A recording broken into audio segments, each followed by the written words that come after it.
right, folks, welcome in to the bonus show here on YouTube. John's got a big smile on. I don't know what's happening there. You look like you lost your teeth, like you're all gums. You look like you're 75. I hope. No, you had it about right. Do you have dentures? Soon I will have dentures. Can't wait to have fake teeth, to be honest with you. I'm rooting for you. Shout out to Ben Franklin. Great dentures. Great wooden dentures on Benny there. Going around, like, biggest story from the weekend when you're looking at the NFL and all the, because outside of Lamar Jackson, that whole thing from the podcast. Yeah, which we talked about that pretty extensively. But Miami Dolphins just beat the Bills, and very gamesmanship, like, if I remember correctly, Taylor Credatis, is that what he said? What do you mean? Was there a rumor that the Miami was so fucking hot down there that they made sure that there was sun in on their sideline or something?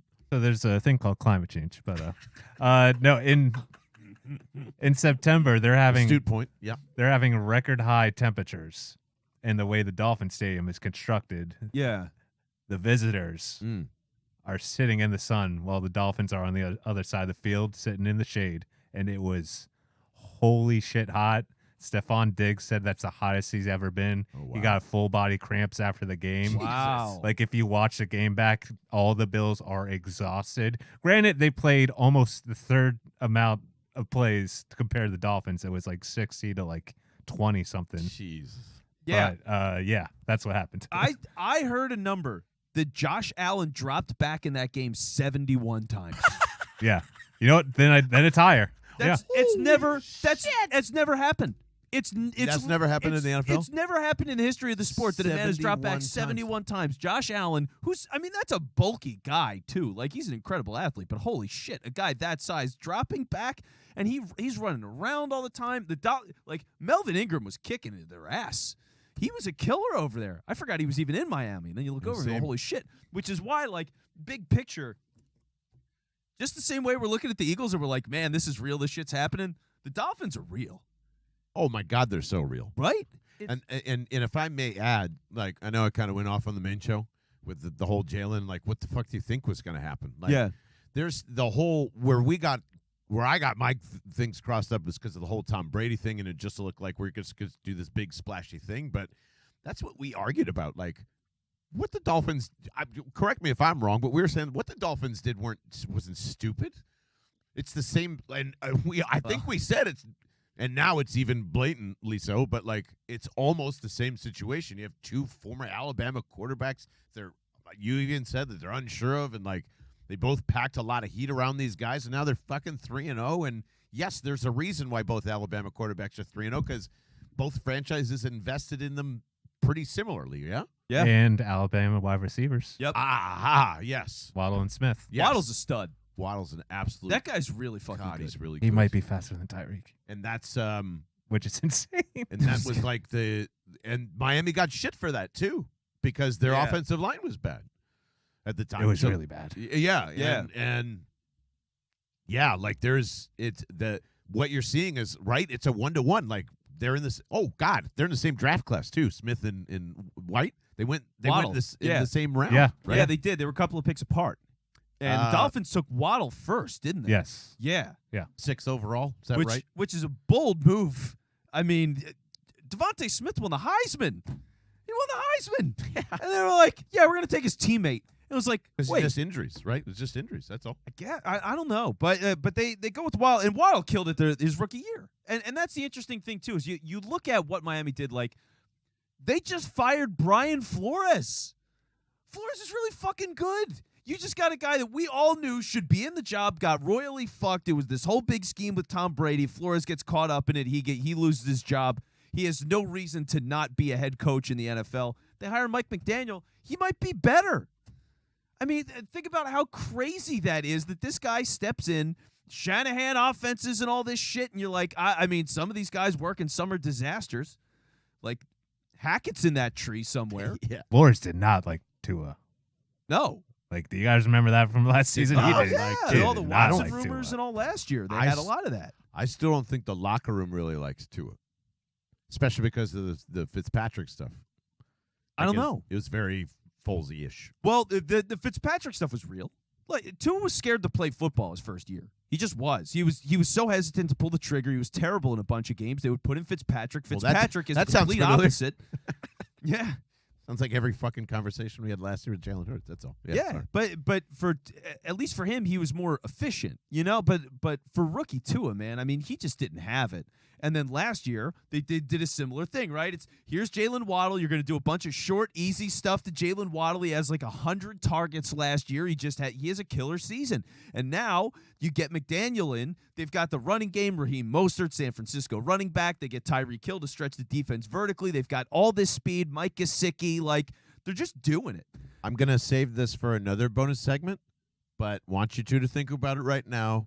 Tinfoil hat, because you brought it up.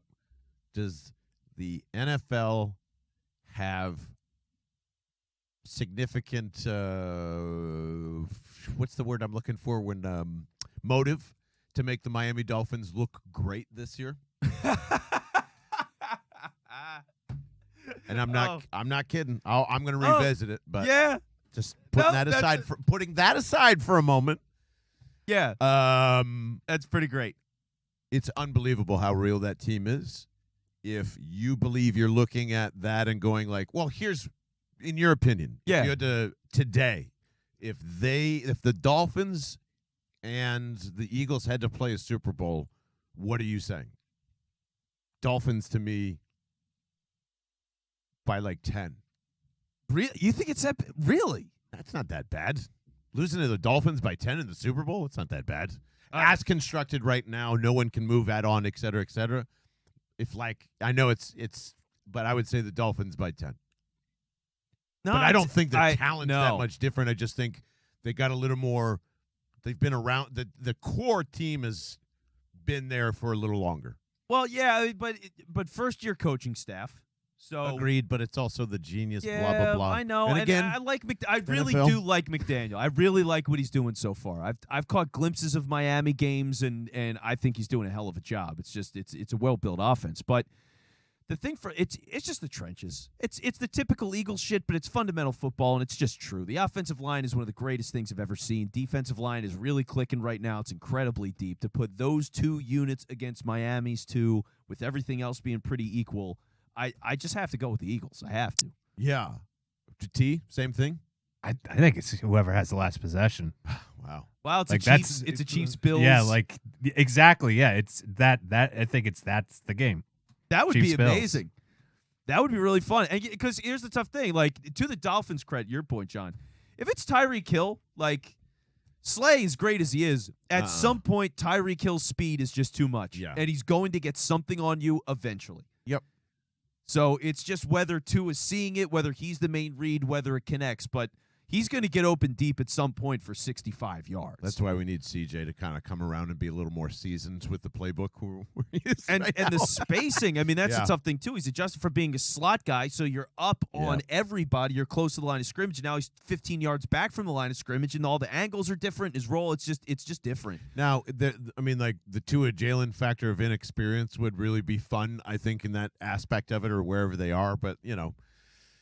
Yeah, and out of curiosity, sure. Do we think, speaking of the Bills, right now they had to play the Super Bowl? Well, I mean, that's kind of not fair because the Bills have a ton of injuries. Let's pretend the Bills are fully healthy, their background. Who are you choosing today? Bills to me, still. On an equal playing field, because that's a big point that you're making there, Tail. The Heat and all is a big point. If you're playing in the Dome in Arizona for the Super Bowl, I'm going with the Bills. Same. Yeah, it seems about right. Yeah. I know we talked about it. I don't think they beat the Ravens. And they did, and they just did that like 2 weeks ago. I'm sorry, the Eagles. I don't think the Eagles could beat the Ravens. Okay. Yeah, I think they do. It's just they just have better weapons still. Okay. Like it's just a better roster. I think it's pretty close. With the way Hurts is playing and the way Lamar playing right now are pretty close. The Eagles are just a better team. Yeah, it's interesting because like. You and I, well, all three of us could see, like, they could roll right through the NFC, not a problem. Yeah, but I still am very hesitant on that side. I just think the AFC is a little too much. It's a little too much. there's too much iron in sharpen iron or whatever. I don't know how much that really it's matters coaching with the too. Super Bowl. That too. Experienced playoff coaching, I think, is a big deal, and we don't really have that. It yet. Yeah. I mean, for Sirianni, it's one playoff game, and they got smoked. They got outcoached, tremendously outcoached in that game. I think Harbaugh would put Jonathan Gannon in knots on both sides of the ball. I think it would be embarrassing. Well, that like I really do. Well, and if you're thinking of this paranoia of like, all right, this team looks amazing and everything's perfect, like what are we missing? Then that would be it. It's like they find whatever that thing is, and it's just like the floor just comes out from underneath us. Because we were confident as shit last year in that Bucs game. We're like, yeah, who gives a shit? They're going to run right over Tampa. We were begging for Tampa. I was ready. I was ready for blood. And then they get into that game. They're like, "Oh yeah, we're gonna put 10 guys in the box. Go fuck yourself." Oh right, forgot about that. Yeah. So coaching matters a lot, but that is part of the thing with McDaniel. Like Mike McDaniel, just thinking about all these coaching situations in the NFL and like where he's ended up. What a killer spot to be, because think about it. You got a young quarterback. You did just trade for an elite wide receiver. You've got a young guy that looks like he is an elite wide receiver himself as well. You've got a talented tight end that's been underused as a receiver, and then you're coming into a situation where it's been a defensively oriented team for the last 3-4 years. So they build a top 10 defense. All of those guys are there. You added Melvin Ingram to that team, and now you're just fixing the bad side of the team. So even if the defense takes a little bit of a dip, they're still a good unit. So you're just a well-rounded, well-built team. Like it's just such a killer situation, which I was clouded by all the offseason nonsense and just not trusting. Like I just tend to not trust a rookie head coach to be good right away. McDaniel's really fucking good right away. And see, that's kind of what's interesting about that is, one, these two organizations are so tied together through everything because Howie and what's-his-face are best friends, or used to be best friends, or I don't know how that works anymore, but step by step, they tried to get Mike McDaniels here first. I think that was part of the interviewing process during Sirianni, and then he ends up going back to San Francisco to stay one more year because, Super Bowl push or whatever. But Mike McDaniels could have easily been coaching this team. They were 1 year off from that. So, would you swap instantly? I think I would too. Yeah, I think I would swap too for McDaniel based on what I've seen so far. Plus his interviews, and I know Taylor. Fake fans. I'm totally fake fan. Yeah. It's fine. I'm fickle.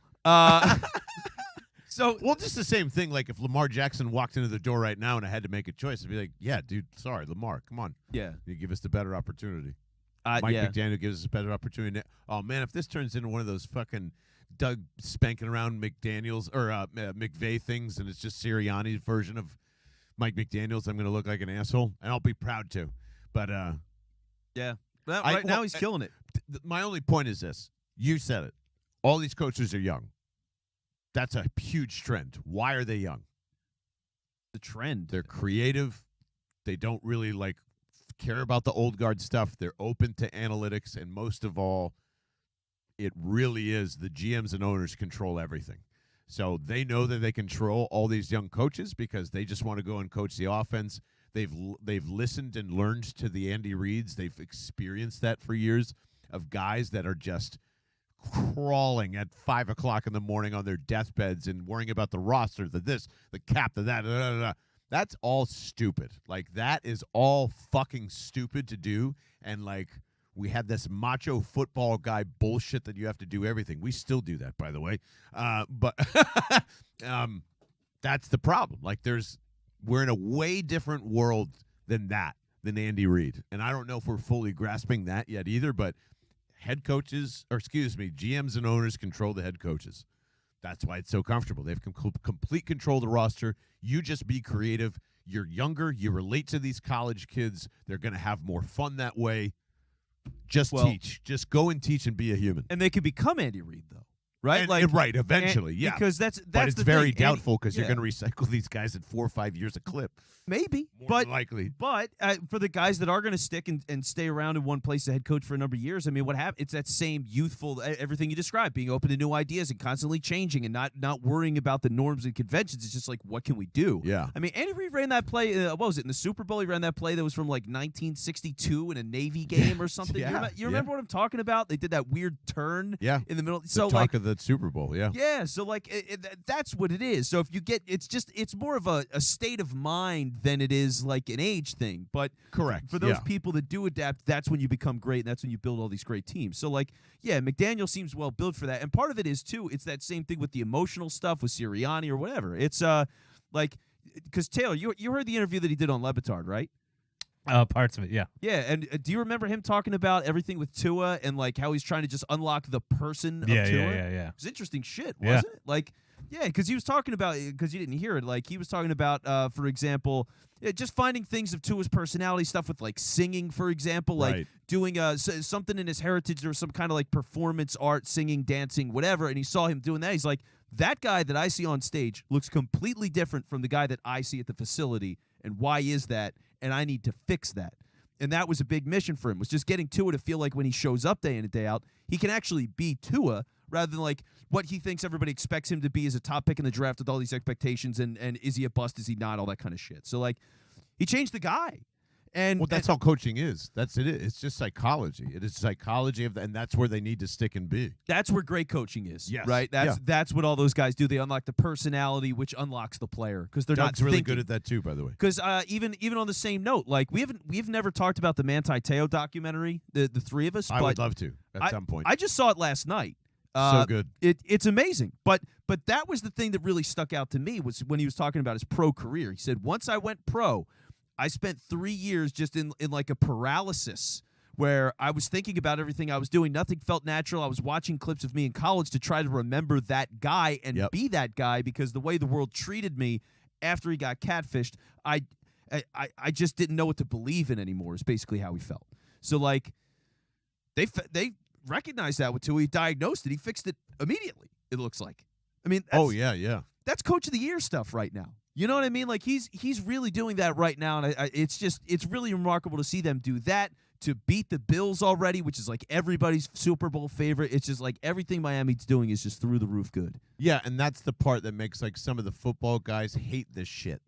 They hate it because it's just about fucking feelings or whatever, right? Like it's just like, oh, they're just coaching their feelings. This isn't like we didn't used to do. Yeah, no shit, man. It means you had a bad coach. Like, sorry you went through that. You had a shitty coach. Like, that's not what this is about ever. It's not about fucking 3-a-days and, you know, chopping the wood. And, like, that's all just bullshit. You know, like, it's about making sure you're the Mark Schlereth. Yeah. Peon stuff or whatever. I don't know what they do over there.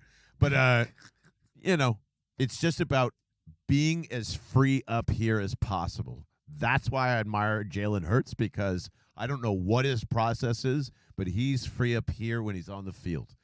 And I hope I don't think that's ever he's never going to lose that, which is why I feel the separation between him and Tua is magnanimous.